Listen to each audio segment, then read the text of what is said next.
French President Emmanuel Macron has presented to unions his plans for landmark labor reforms, a flashpoint issue that sparked violent protests last year, amid signs the economy is finally gaining traction.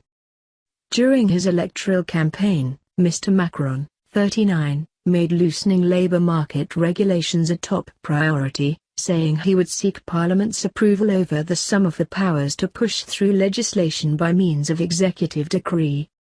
The Europhile centrist wants to make hiring and firing easier and to move France's collective bargaining on wages and working time from the industry to the company level, as well as placing a cap on severance packages awarded by industrial tribunals. Unions and the left have expressed concerns the changes could weaken workers' protections. The previous socialist President François Hollande's timid attempts at labor reform led to blockages and mass street protests last year, many of which turned violent, resulting in several measures being watered down. Despite this, they caused deep rifts within the Socialist Party, prompting the government to bypass Parliament to ram through the law. In this case, Mr. Macron wants to use a less extreme form of decree that will require parliamentary approval at the start and end of the process. Analysts say the success of his 5-year presidential term could stem from his ability to keep on track with labor reforms, which could largely hinge on whether he wins a parliamentary majority next month. At the slightest spark or faux pas, Macron could find himself with millions of French in the streets, warned Serge Raffi of Nouvelle Obs magazine, who said the president was walking on eggshells ahead of next month's legislative elections. The danger? A social crisis slap bang in the middle of the electoral campaign that could prove devastating for his La République En Marche movement. Bosses' unions are keen to press on with the reforms as soon as possible. The labor market reform must be tackled quickly. It's essential to be quick on this major French problem, Pierre Gattaz, the head of the MEDEF group of employers, said, adding that speed was essential to give confidence to investors.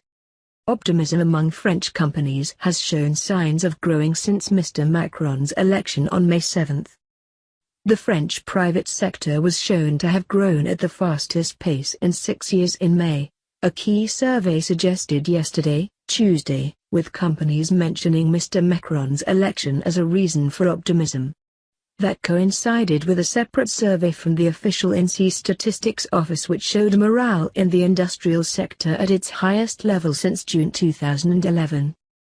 But the head of France's biggest moderate trade union warned Mr. Macron against trying to rush through the reforms. I asked him not to do it hurriedly, to do it without rushing, that the idea should not be to wrap everything up by the end of summer, end of August, said CFDT leader Laurent Berger. The more militant CGT union appeared relieved that Mr. Macron had promised more time. It seems to me that the short time frame that was planned is not as short as I had understood, said CGT leader Felipe Martinez, who spearheaded previous mass protests. The Élysée denied the time frame had been discussed, saying this was a matter for his Prime Minister, right-winger Edouard Philippe and Labour Minister Muriel Pénicaud.